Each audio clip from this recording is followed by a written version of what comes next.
Yo my people, Ziah Productions here. I'm Ziah, this is Ziah. and today we're here to give you a tour of our studio. So let me run you through how we ended up here and how we made the room what it is today. As soon as we got the keys, we threw up some stud walls, 4x2 timber, put in some rock wool, threw up some soundboards on top of that. And as you can hear, that lovely soundproofed effect, essentially building a room inside a room. We also created these lovely sound panels, DIY. These catch any nasty frequencies, keep the room soundproof nice and proper. Also got a lovely ceiling panel as well, which a clip will be inserted there for you. Moving on, you're probably wondering behind me, how'd you get this floating piano? It's not a floating piano.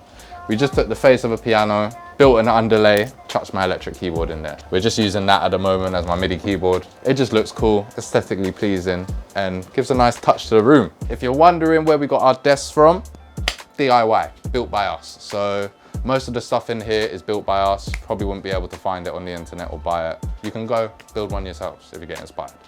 Now we're done in the control room. Let me take you through to the booth and show you what's situated in there. Yo man people, come slide through to the booth.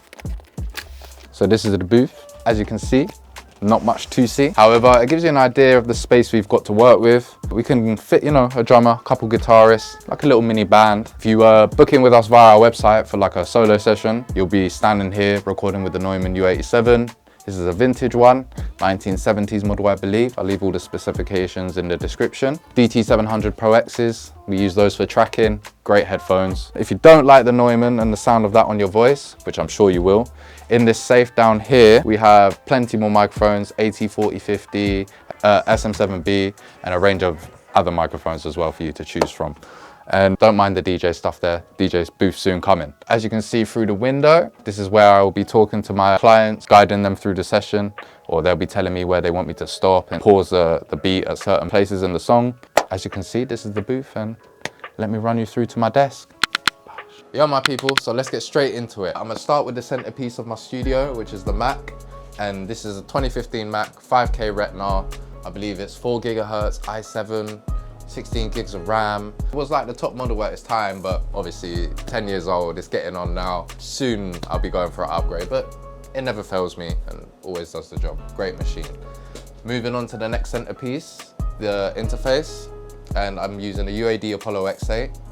Great interface, absolutely amazing, has great converters, very natural sounding and very neutral, so like doesn't add too much color, which is what they're meant to do anyway, but yeah, these ones sound amazing. The software that links up with your DAW it links up immaculately, like no problems, absolutely amazing. So if I recommend any interface, it's one of them. Moving on to my monitors, I have a pair of Yamaha HS8s, which are unbelievable monitors. These were actually like my second pair of monitors I got in my life.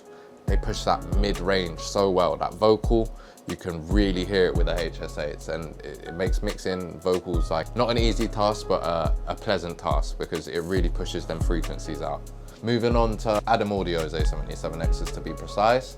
Absolutely love these speakers as well. I got these as an upgrade to my HS8s, but I didn't sell my HS8s because these were bad. It's just that they were so different, and the sound these give is a lot more neutral. I use these speakers a lot more for balance in my mix, more than mixing vocal. I obviously do mix vocals on it and all that, but it's just nice to have two pair of monitors to reference between, and two monitors that I understand really well now. I've been using them for some good time. Been down the right side of my rack, looking a little bit empty, but we're slowly building.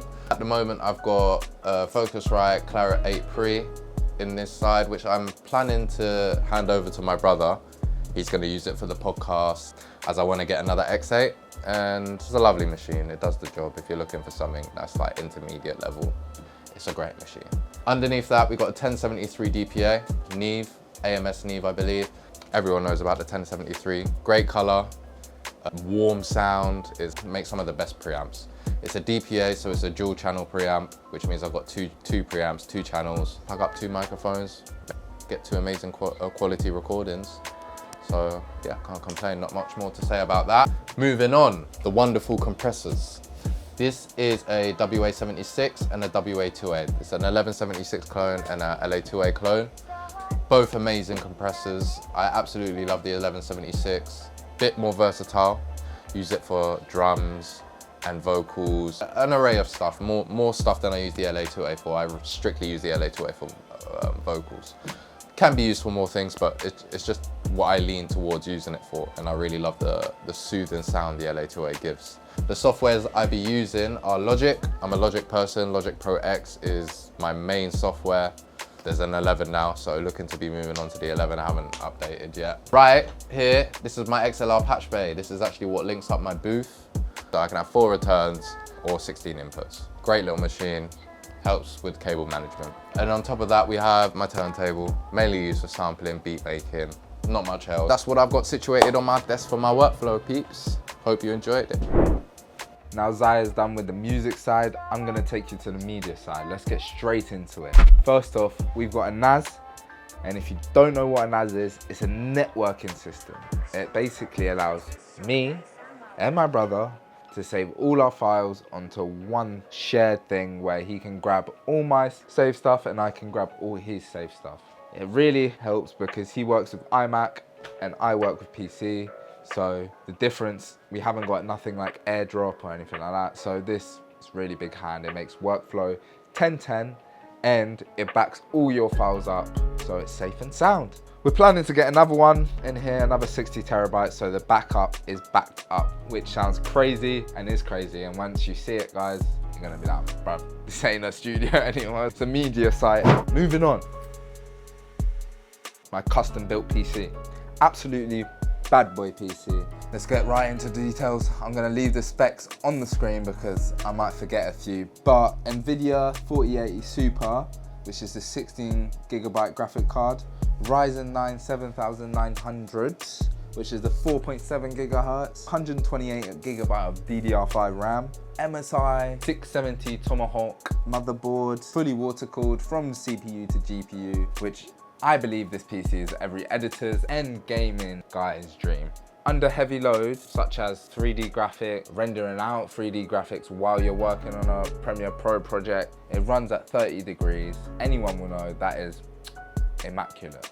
Immaculate. If you're doing simple tasks like graphic design, 3D graphic design, then it will run at 18 to 17 degrees Celsius, which anyone knows, immaculate again. But swiftly moving on, my favorite. This is my BMP-CC 6K G2. Yeah, bad boy camera. Not much to say about this. I opted in for this one because it doesn't have the ND filters. Very, very nice. I've got a BMP-CC 4K as well, which we are shooting on currently, and that is immaculate. As you can see, look at the quality. I don't want to go into too much detail because we will go through this all at a later date. Even the lenses. This is a 35mm Rockinon lens, which is a budget lens, but like I said, this shoots amazing, and especially when you take it into post and you color grade it up after. But enough about that because I want to do some review videos with you guys and everything like that. Moving on to the iPad. It's 12.9-inch canvas. It's the first generation iPad. It's incredible. I use Medibang to draw. Medibang is just my favorite. I think it's better than Adobe for drawing and all of the other softwares, but we'll go do a review on them after as well. We've got so many videos, more videos to come, guys, so please, please, please stay tuned. And if you're liking the videos, like, comment, subscribe. On to my lights, I've got 2 NL660 newer lights, which are portable because they've got the batteries you can clip and then run off the batteries, or you can plug them into a power point to have them constantly running. They work on warm or white, or you can have a mixture. And then I've got 4 softbox lights from EWD SI. Last but not least, the softwares that I use is everything. I use DaVinci, I use Premiere Pro, and I use After Effects. Also for graphic design is Photoshop and Illustrator and Blender, many more, which I'll list there. I don't know why people try to compare DaVinci and Premiere Pro because, in my opinion, but they're so similar and they're both so good at different things, man. So everyone just needs to stop the beefing and just use one when you need to use one and use the other when you need to use the other. I'm a big believer on knowing how to use both of the systems at full capacity is very, very, very good for today's creative field. But yeah, enough of that. I'll do more reviews and that in the future. So if you like the video, like, comment, subscribe. Fuck off. See you later.